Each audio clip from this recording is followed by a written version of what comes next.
মা, ঘরে কিছু খাবার নেই নাকি? কালকে যে বাসি খাবারগুলো ছিল সেগুলো কোথায় গেল? আর বলিস না মা, আজকে সকালে উঠে দেখি একটা বিড়াল বাচ্চা খাবারগুলো সব মুখে দিয়ে দিয়েছে। আমি আবার ছানাগুলোকে দিয়ে এলাম। ভালোই করেছো। ঠিক আছে, তুমি ঝাড়ু দাও, আমি একটু বাইরে থেকে ঘুরে আসি। তোর খুব খিদে পেয়েছে না রে মা? না না, আমি এমনি তোমাকে জিজ্ঞাসা করলাম। আমি এক গ্লাস জল খেয়ে নিচ্ছি, তোমার কোনো চিন্তা নেই। তোর বাবা মারা যাওয়ার পর থেকে আমরা যেন কোনো কাজটাই ঠিকমতো করতে পারি না। খাওয়া পড়া তো দূর, তোকে ভালো মতো মানুষও করতে পারলাম না। তোর পড়াশোনাটাও আমি চালাতে পারলাম না। বাদ দাও না মা, ওসব কথা চিন্তা করে তুমি দুঃখ পেও না। সবার ভাগ্য সবসময় একরকম থাকে না মা। হয়তো আমাদের ভাগ্যে এটাই লেখা ছিল। জানি না আমাদের দুঃখের দিন কবে শেষ হবে। আমরা গরিব বলে আমাদের সাথে কেউ সম্পর্ক রাখে না। আমাদের আত্মীয় পরিজন যারা একসময় আমাদের ঘরে আসতো, তোর বাবার টাকা পয়সা দেখে এখন তারা আতিথেয়তা পাবে না বলে আর কেউ আমাদের বাড়িতে আসে না। যত না আসবে ততই ভালো। আমরা নিজেদের মতো থাকবো, নিজেদের মতো খাবো। ওরা এসে শুধু শুধু হাজার রকম প্রশ্ন করে আমাদেরকে বিরক্ত করে তুলবে। ঠিকই বলেছিস মা। শোন না, তুই একবার বাজারের দিকে গিয়ে দেখ না, যদি কিছু ধারের জিনিস পাস। ঠিক আছে মা, আমি গিয়ে দেখছি কিছু পাই কিনা। তুমি দুটো ভাত ফুটিয়ে রেখো, আমি এসে না হয় আলু সিদ্ধ দিয়ে খাবো।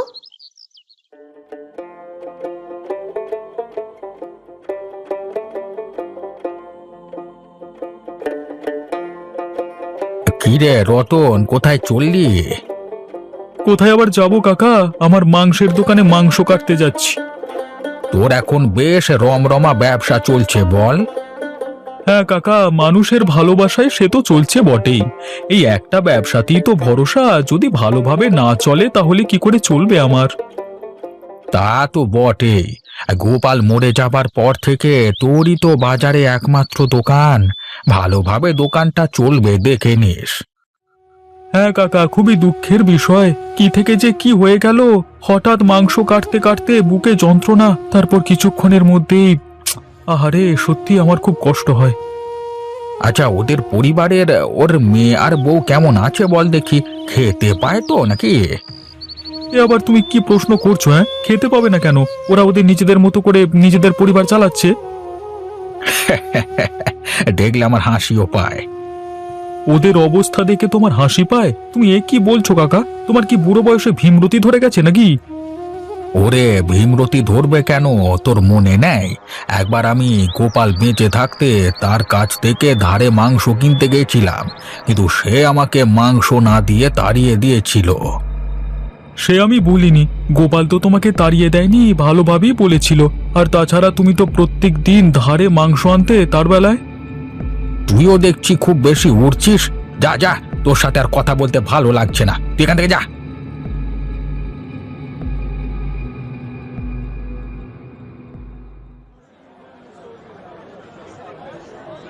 এই নিয়ে যান, নিয়ে যান, একদম শীতের দিনের তাজা সবজি নিয়ে যান। খুব স্বল্প মূল্যে আমার কাছ থেকে নিয়ে যান তাজা তাজা সবজি। এই সবজিতে কোনো ভেজাল নেই। কি ব্যাপার শ্রিয়া, সকালবেলায় তোর এই দুঃখী দুঃখী মুখটা আমাকে দেখাতে নিয়ে চলে এলি কেন? কাজ পাসনি নাকি? কাকা, তোমার কাছে একটা অনুরোধ ছিল, আমার অনুরোধটা রাখবে? পয়সা ছাড়া আমি তোকে কোনো সবজি দিতে পারবো না, তুই যাই বলিস না কেন। কাকা, তুমি তো আমাদের অবস্থাটা বোঝো। অন্তত কিছু সবজি যদি দিতে পারতে, আমরা টাকাটা আস্তে আস্তে মিটিয়ে দেব। আমরা তো আর প্রতিদিন তোমার কাছ থেকে সবজি নিচ্ছি না। ওটাই তো হচ্ছে ভয়। তোদের মা মেয়ের যা অবস্থা, তোরা কোন দিন এখান থেকে ফুরুত করে পালিয়ে যাবি, তখন আমি কি করব? বসে বসে পয়সা তো পাবো না। তুমি এরকম ভাবছো কেন কাকা? আমরা এখান থেকে কোথায় যাব? আমাদের কোথায় আর যাবার জায়গা আছে বলো তো কাকা? শ্রেয়া, সকালবেলায় নাকা নাকা কথা শোনাস না। আমি তোকে সবজি দিতে পারবো না, তুই যেন কিছু মনে করিস না। একটু দয়া করো কাকা। আরে সরিয়া সরিয়া, আমার খরিদ্দার আসছে, এখানে সরিয়া দেখি।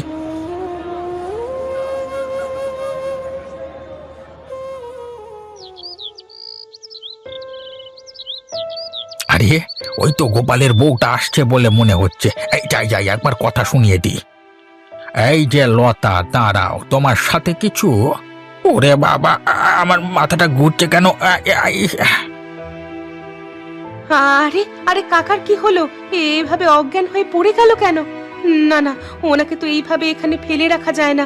আমি আশেপাশের দুজনকে ডাকি, ওনাকে আমাদের বাড়ি নিয়ে যেতে হবে। আমাকে যেন কিছু বলতে যাচ্ছিলেন, মনে হচ্ছে শরীর খারাপ নিয়ে বলতে যাচ্ছিলেন। লতা, আরে ও লতা, কোথায় গেলে? কোথায়? একবার বেরিয়ে এসো দেখি। কি হলো নীলিমাদি, তুমি ডাকছো কেন আমাকে? কিছু দরকার ছিল নাকি? দরকার তো ছিল ভাই, শুনলাম নাকি হরিপদ কাকা তোমাদের বাড়িতে আছেন। তা কি হয়েছিল ওনার? বয়স হয়েছে তো, তাই মনে হয় শরীরটা একটু খারাপ। আমি যখন জল আনতে যাচ্ছিলাম তখন আমার সঙ্গে কথা বলতে এলেন, তারপরে মাথা ঘুরে পড়ে গেলেন। কি অবস্থা, কি অবস্থা! এখনকার সময় মানুষের যে কখন কি হয় বলা যায় না।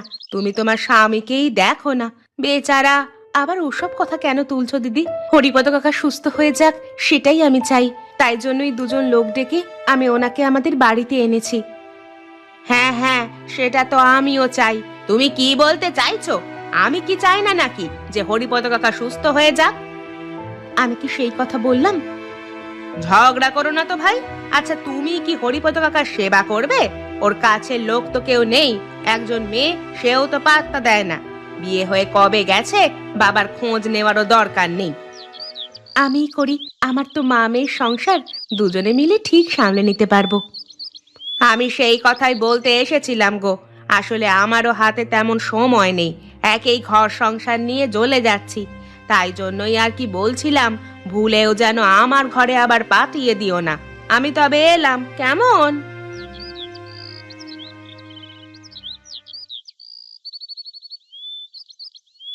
ও কি বলতে এসেছিল গো মা? কি আর বলবে, ভেবেছিল হরিপদ কাকাকে বোধহয় ওর ঘরে পাঠাবো। যাতে না পাঠাই সেই ব্যবস্থাই করতে এসেছিল। ওইসব মানুষদের মানসিকতাটাই ওরকম। বাদ দাও তো, চলো ঘরে চলো।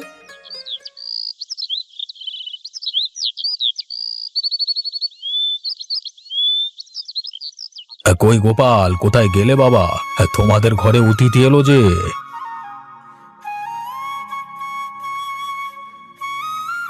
আরে, আপনাকে তো ঠিক চিনতে পারলাম না। তুমি নিশ্চয়ই গোপালের বউ লতা, তাই তো? দেখো দেখো, তুমি আমাকে চিনতে পারলে না, কিন্তু আমি তোমাকে ঠিক চিনে ফেললাম।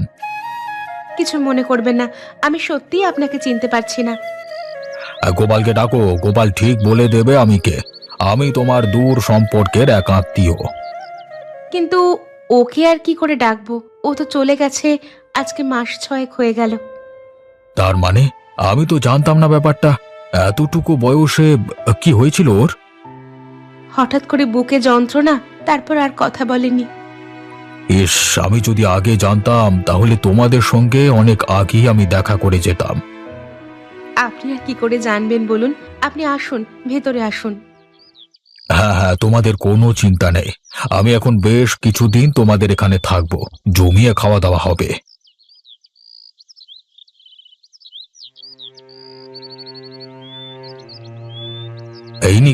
ইনি অসুস্থ মনে হচ্ছে। ও আমাদের পাড়ার একজন কাকা। আজকে আমার সাথে কথা বলতে গিয়ে রাস্তায় অজ্ঞান হয়ে পড়ে গিয়েছিল, তাই জন্য আমি আমার সাথে করে নিয়ে এসেছি ওনাকে। ও, ভালোই করেছো। তা আজকে আপনার জন্য কি রান্না করব বলুন তো? আসলে আমি মাংস খেতে একটু বেশি ভালোবাসি। আমারও গিন্নি মারা গেছে অনেক বছর আগে। তা মা, তোমার হাতের তৈরি মাংস রান্না খেতে আমার যে খুব ইচ্ছে করছে। ঠিক আছে, আপনি বসুন, আমি ব্যবস্থা করছি। শ্রেয়া, একবার বাইরে আয় তো।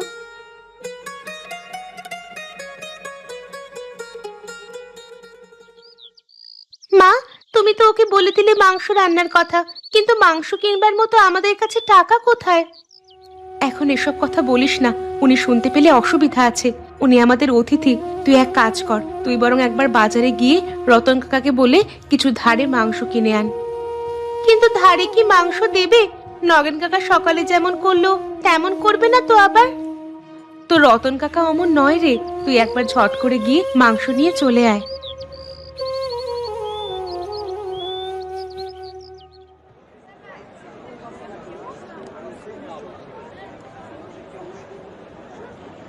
আরে শ্রেয়ামা, আয় আয়, কতদিন বাদ আমাদের দোকানে এলি। তা বল মা, মাংস নিবি নাকি? কাকা, বাড়িতে না হঠাৎ করে অতিথি চলে এসেছে। বলিস কি রে, তোদের বাড়িতে অতিথি এসেছে? শুনেও আনন্দ। অবশেষে তাহলে তোদের কথা মনে পড়লো কারোর? এমন অতিথি বাবা যে চলে গেছে সেটা এইমাত্র এসে শুনলো। বুঝতে পারছিস তোদের কত খবর রাখে। সেটাই দেখছি কাকা, কিছুই জানে না। তো এখন এদিকে হয়ে গেছে সমস্যা। অতিথি এসেই মায়ের হাতের মাংস ভাত খেতে চেয়েছে। এখন আমরা না তো আর করতে পারি না, কিন্তু এইদিকে হাতে টাকা পয়সা তেমন নেই। বুঝেছি বুঝেছি, তুই আমার কাছ থেকে ধারে কিছু মাংস নিয়ে যাবি, তাই তো? মানে তোমার কিছু অসুবিধা হবে কাকা? এই নে, নিয়ে যা নিয়ে যা, তোকে আমি মাংস দিয়ে দিচ্ছি, তুই মাংস নিয়ে যা। তোমাকে অসংখ্য ধন্যবাদ কাকা। সকালবেলায় নগেন কাকা আমাকে সবজি দেয়নি, তাই জন্য খুব ভয়ে ছিলাম যে তুমি কি বলবে। সবাই কি আর সমান হয় রে পাগলি? নে নে, তুই নিয়ে যা। সে কি, আমি একা খাবো নাকি? তোমরাও আমার সাথে বসে পড়ো। না না, আগে আপনি খান, তারপর না হয় আমরা খাচ্ছি। বেশ বেশ, আমার আর তর সইছে না। যা সুন্দর মাংসের গন্ধ উঠেছে, আশা করছি খেতেও খুব সুন্দর হবে। খেয়ে দেখি একবার কেমন। সেই স্বাদ! সত্যি লতা, তোমার হাতের রান্নার যেমন স্বাদ তেমনই তোমাদের মনোভাব। আমার খুব ভালো লেগেছে তোমাদের আদর, যত্ন এবং আপ্যায়ন। আপনি খেয়ে নিন, পরে কথা বলবেন। গরম জিনিসটা ঠান্ডা হয়ে গেলে খেতে ভালো লাগবে না। হ্যাঁ হ্যাঁ, ঠিকই বলেছ, আমি খেয়ে নিচ্ছি তাড়াতাড়ি। সত্যি কথা বলতে, আমি তোমাদের পরীক্ষা নিচ্ছিলাম। অনেক পরিবার হয় যারা অতিথিকে দেখলে নাক সিটকায়, কিন্তু তোমাদের আর্থিক অবস্থা এত দুর্বল হওয়ার সত্ত্বেও তোমরা আমাকে আপ্যায়ন করবার জন্য কোনো রকম দ্বিধাবোধ করনি। আমরা ওরকম নই, আমাদের ঘরে অতিথি এলে আমরা খুব খুশি হই। সে আমি দেখেই বুঝেছি। তোমরা যখন আমাকে এত আপ্যায়ন করলে, তখন আমারও তো পিছিয়ে থাকলে হবে না। আমিও চাই তোমাদেরকে কিছু উপহার দিতে। আমাদের কিছু উপহার লাগবে না। তুমি চুপ করো তো। কালকে সকালে তোমাদের জন্য একটা উপহার নিয়ে আসবো। সেই উপহার নিতে হবে কিন্তু তোমাদের, আর তার সাথে আমি যেটা বলবো সেটা কিন্তু করতে হবে। ঠিক আছে, আপনি যা বলবেন তাই হবে। আমি আপনার কথার অবাধ্য হব না। আপনি আমার পিতার সম।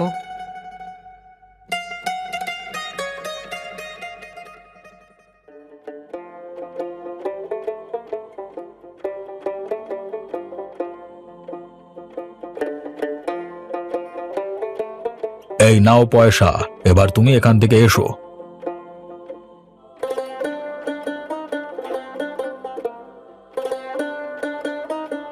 এ কি গো মা, উনি কি নিয়ে এসেছেন? সেটাই তো দেখছি, ভ্যান নিয়ে এসেছেন কেন উনি? এই যে লতা, তোমাদের জন্য এই উপহারটা আমার তরফ থেকে। কিন্তু আমরা ভ্যান নিয়ে কি করব? ভ্যান তো আমরা চালাতে জানি না। আরে, তোমাদের ভ্যান চালাতে জানতে হবে না। তোমরা ভ্যান ঠেলে নিয়ে বাজারে বসতে পারবে তো। সেটা পারবো, কিন্তু আমি কিছুই বুঝতে পারছি না এখনো। তোমার হাতের রান্না যা সুন্দর, তুমি ঘর থেকে রান্না বান্না করে নিয়ে গিয়ে ভ্যানে করে বাজারে নিয়ে বসবে।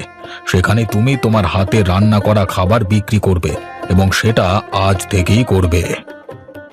আজকে কি করে হবে?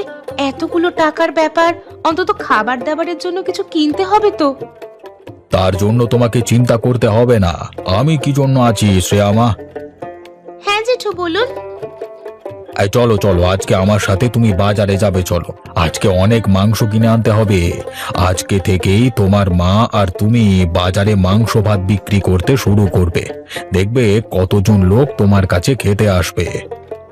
চলুন জেঠু, আপনাকে আমি রতন কাকার মাংসের দোকানে নিয়ে যাচ্ছি।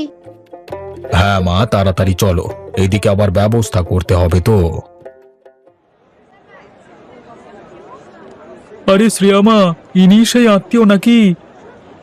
হ্যাঁ ভাই, তোমার কাছ থেকে আজকে মাংস নিতে এলাম। আবার মাংস? আপনি কত মাংস খান? আরে না না, আজকের মাংস কিনছি অন্য কারণে।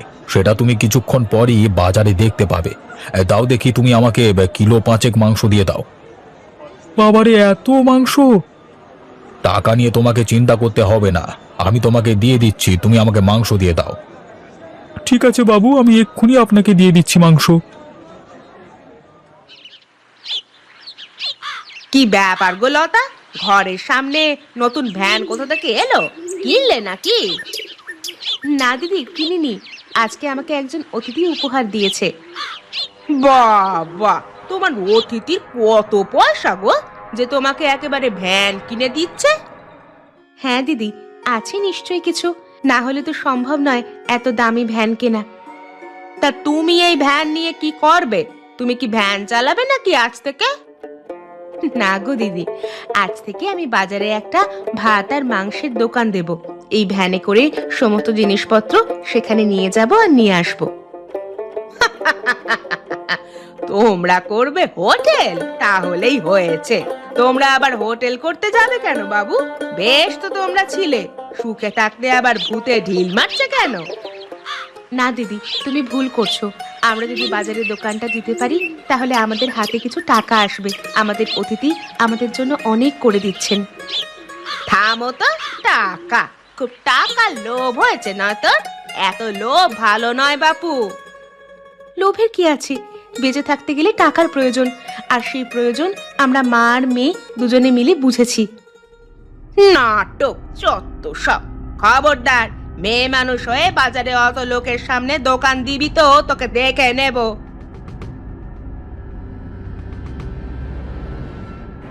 বেশ করবে, দেবে, তাতে তোমার কি? গ্রামটা কি তোমার একার নাকি? আরে কাকা, তুমি সুস্থ হয়ে গেছো? একেবারে নিজে হেঁটে বেরিয়ে আসলে দেখছি। লতা মায়ের সেবায় আমি সুস্থ হয়ে গেছি। আর লতা মা যেটা করছে সেটা একদম ঠিক করছে, কোনো ভুল কাজ করেনি। অতএব তুমি তোমার মুখটা বন্ধ রাখলেই আমি খুব খুশি হব।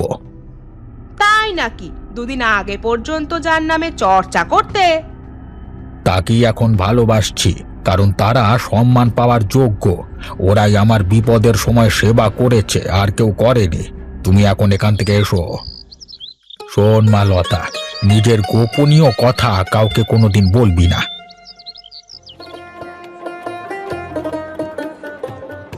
আসুন আসুন, খেয়ে যান খেয়ে যান। একদম গরম গরম ভাত আর মাংস খেয়ে দে পেট ভরিয়ে নিজের কাজ করুন। মাত্র 35 টাকা প্লেট। ওরে সাবাস, একদম দারুণ চমক দিয়ে দিয়েছো গো। আমাদের বাজারে এই জিনিসটার খুব অভাব ছিল, তোমরা সেই অভাব একদম পূরণ করে দিয়েছো। তাই ভ্যানটা কবে কিনলে তোমরা?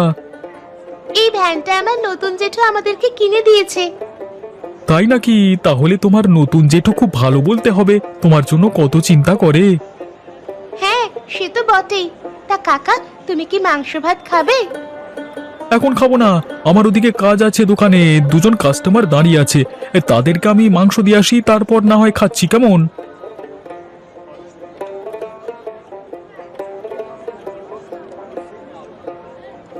সর্বনাশ বৌদি, কি করেছো তোমরা?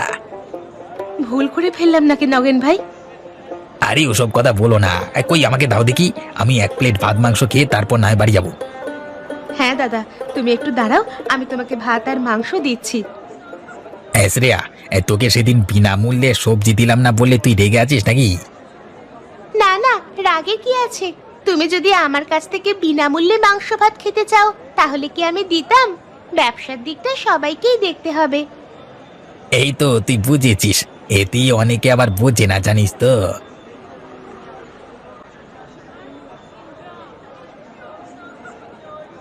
এই তো প্রথম দিনই অনেক লোকজন দেখতে পাচ্ছি। এইভাবেই তোমাদের দোকানটাকে এগিয়ে নিয়ে যেতে হবে, থেমে গেলে চলবে না। আপনাকে যে কি বলে ধন্যবাদ দেব। ধন্যবাদ দেওয়ার প্রয়োজন নেই, এবার তো আমাকে যেতে হবে। কোথায় যাবেন আপনি? কেন, আমাকে বাড়িতে ফিরতে হবে না?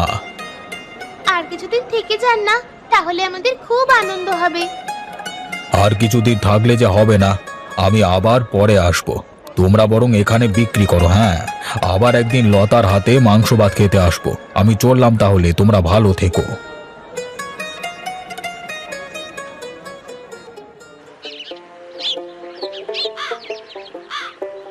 এই যে মিস্ত্রিরা, খুব ভালো করে ঘরটা তৈরি করবে, কিন্তু অনেক শখের ঘর তৈরি হচ্ছে। বাবা, 2 মাসের মধ্যে একেবারে নতুন ঘর! কত পয়সা করেছো গো তোমরা?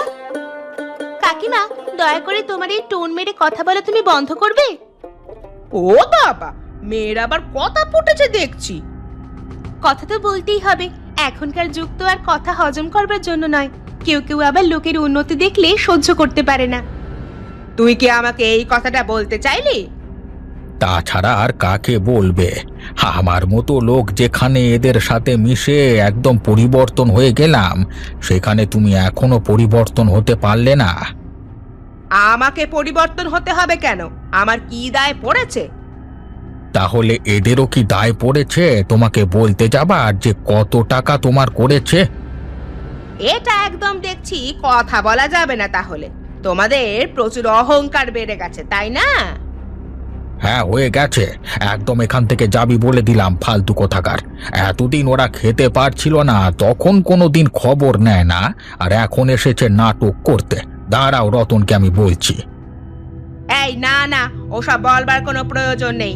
আমি দেখতে এলাম তোমাদের বাড়ি হচ্ছে, আমাদের কপালে কবে হবে কে জানে। হবে হবে, আমাদের যখন হচ্ছে তোমাদেরও হবে, কোনো চিন্তা করো না তোমরা। দেখবি ঠিক সময় ঠিক জিনিসটা হবে। আর যদি লোকের ওপর হিংসা করো, তাহলে যে জিনিসটা তোমার আছে সেটাও আর থাকবে বলে আমার মনে হয় না। অতএব হিংসা করা বন্ধ করো।